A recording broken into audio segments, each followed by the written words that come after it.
Yes. Good morning, students. Today we will start from types of money. Money supply मैं skip कर रहा हूँ, वो लॉकडाउन खुलेगा जब हमारी ऑफलाइन क्लासेस चालू होंगी, जब मैं उसको कंप्लीट करा दूँगा। नेक्स्ट टॉपिक है हमारा टाइप्स ऑफ मनी। ये भी इम्पॉर्टेंट है, 1 मार्क्स के अंदर से बहुत ज़्यादा ये टॉपिक कवर करता है। छोटी छोटी बातें हैं ध्यान में रखने वाली, इसलिए डीप साइंस के अंदर इसको जाके क्लियर करना। डेफिनेशंस मैं रीड कर दूंगा, आप प्लीज़ उसे नोट डाउन कर लें, ठीक है। टाइप्स ऑफ मनी के अंदर पहला हमारा टाइप्स आता है फुल बॉडीएट मनी। देखिए फुल बॉडीएट मनी क्या होता है, इसको समझने के लिए सिंपल सा मैं एग्जांपल देता हूँ कि दो चीज़ होती हैं, एक मॉनेटरी वैल्यू या फेस वैल्यू कह लें, दोनों सेम है, और सेकंड होती है कमोडिटी वैल्यू, दोनों इक्वल हो। जैसे फॉर एग्ज़ाम्पल जो गोल्ड कॉइन्स आते हैं हमारे, सिल्वर कॉइन्स जो आते हैं, फॉर एग्ज़ाम्पल अगर 10 ग्राम का रेट जो चल रहा है 30,000 है और गोल्ड का और 10 ग्राम का कॉइन है आपके पास, तो वो आपको परचेज़ करने के लिए कमोडिटी की जितनी वैल्यू है उतनी ही वैल्यू उसकी मॉनेटरी वैल्यू होगी। जितने का कॉइन है उतनी ही उस मटेरियल वैल्यू की वैल्यू है। इसको हम बोलते हैं आपके फुल बॉडीएट मनी। एक बार मैं आपको एक और एग्जांपल दे दूं, नहीं समझ में आ रहा हो, कि जो हमारे जो ब्रिटिश रूल के टाइम जो हमारे कॉइन्स हुआ करते थे, ठीक है, तो वो जो कॉइन्स जितने की उसकी कमोडिटी की वैल्यू थी, जो सिल्वर कॉइन्स होते हैं, जो सिल्वर उसमें जितने का उस कॉइन को बनाने में लगा है उतने ही वैल्यू के बराबर उसकी मॉनेटरी वैल्यू रखी जाती थी, जितना उसके ऊपर लिखा हुआ है। जैसे फॉर एग्जांपल उसके ऊपर 10 लिखा हुआ है, 10 रुपीज़ लिखा हुआ है, तो उसके अंदर जो कॉइन के अंदर जो कमोडिटी यूज़ हुई है, सिल्वर यूज़ हुई, तो सिल्वर भी 10 रुपीज़ की ही थी।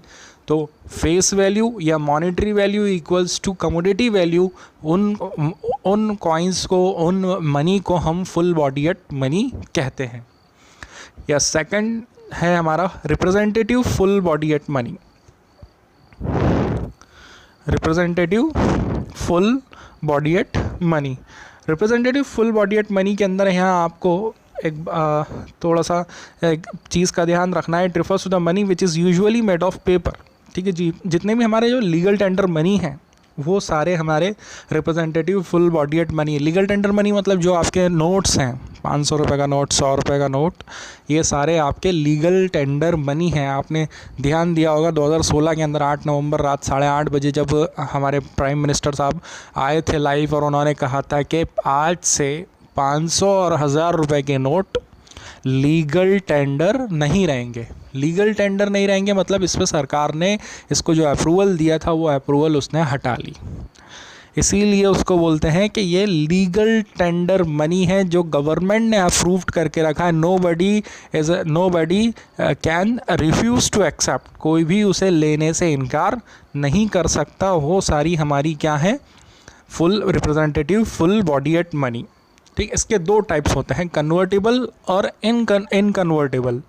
इसको समझने के लिए आप एक बात ध्यान में रखें कि जितने भी 2 रुपये के नोट से लेके 2000 के नोट्स हैं ये आरबीआई इशू करती है, ये बात क्लियर कर लें आप। 2 रुपये के नोट से लेकर जितने भी आपके पास आपकी इंडिया की इकोनॉमी के अंदर जितने भी नोट सर्कुलेशन में हैं 2000 के नोट तक के, सारा आरबीआई इशू करती है। और आरबीआई कैसे इशू करती है, जैसे आरबीआई ने अगर 1 लाख रुपए का, अगर 1 लाख रुपए का नोट छापा, 2000 के नोट छापे या 500 के नोट छापे, जितने के भी उन्होंने छापे, तो उसके बदले उन्होंने वहाँ पर गोल्ड का रिज़र्व मेंटेन किया, ठीक है। उसके बदले ही इन्होंने ये नोट्स को प्रिंट किया होगा। Without gold reserve RBI can not print the currency, got it. अब यहाँ पे सेकंड चीज़ जो आती है हमारी, यहाँ पर जो कॉइन्स हैं और 1 रुपये के जो नोट हैं वो आरबीआई इशू नहीं करती है। तो कौन इशू करता है, वो इशू करती है हमारी फाइनेंस मिनिस्टर, ठीक है। वो हमारी फाइनेंस मिनिस्ट्री उसको इशू करती है, उसके लिए कोई रिज़र्व वो मेंटेन नहीं करते हैं, इतना आप लोग ध्यान में रखिए। फर्स्ट टाइप हम पढ़ते हैं convertible paper money. Convertible paper money क्या होता है, वो करेंसी जो ईजीली आपके कन्वर्ट हो जाए, which are freely convertible into the full bodied money at any time at the option of the holder. मतलब वो इजीली हम उस मनी को हम फुल बॉडीएट मनी या गोल्ड या कॉइन्स के अंदर हम उसको कन्वर्ट कर सकें, वो सारा पैसा आपका फुल कन्वर्टेबल मनी कहलाएगा। मतलब जितने भी 2 रुपए के नोट से लेकर आपके 2000 के नोट्स से जितना भी आपका पैसा है वो पैसा कन्वर्टेबल है, ठीक है। बिकॉज उसके इशू करने के पीछे हमारा आरबीआई के अंदर गोल्ड रिज़र्व, हमारा कोई सा भी रिज़र्व वहाँ मेंटेन है। इनकन्वर्टिबल क्या होता है? Inconvertible paper money is that kind of paper money which can not be convertible into full bodied money at the option of the holder. तो यहाँ पर जितने भी हमारे 1 रुपए के नोट हैं या जितने भी कॉइन्स हैं, ये सारे हमारे इनकन्वर्टिबल मनी है, बिकॉज इन पैसे को आरबीआई ने इशू नहीं की है और इसके पीछे कोई रिज़र्व भी मेंटेन नहीं है। ये होता है हमारा inconvertible paper money.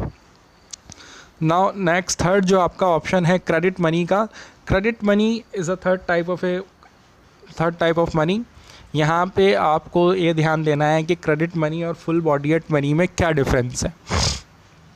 Credit money जो होती है उसकी जो मटेरियल वैल्यू है, ठीक है, जो मटेरियल वैल्यू है वो मटेरियल वैल्यू उसकी कमोडिटी वैल्यू से ज़्यादा होती है। सॉरी, फिर से बात थोड़ा गलत हो गया। जितनी भी उसकी फेस वैल्यू या मॉनेटरी वैल्यू है वो ज़्यादा होती है उसकी मटेरियल वैल्यू या कमोडिटी वैल्यू से। समझाता हूँ। जैसे जो 2000 रुपये का जो नोट होता है आपका, 2000 रुपये का जो नोट है वो किससे बना है? पेपर से बना है। तो पेपर की वैल्यू वहाँ 2000 रुपये की नहीं है, उस पर लिखी हुई जो वैल्यू है उसकी मॉनेटरी वैल्यू है तो 2000 रुपये है, और उसको जिससे वो नोट बना है तो उसका जो एक्सपेंसेस जो 2000 के नोट को बनाने में जो खर्च आता है वो आता है 5 to 6 रुपीज़।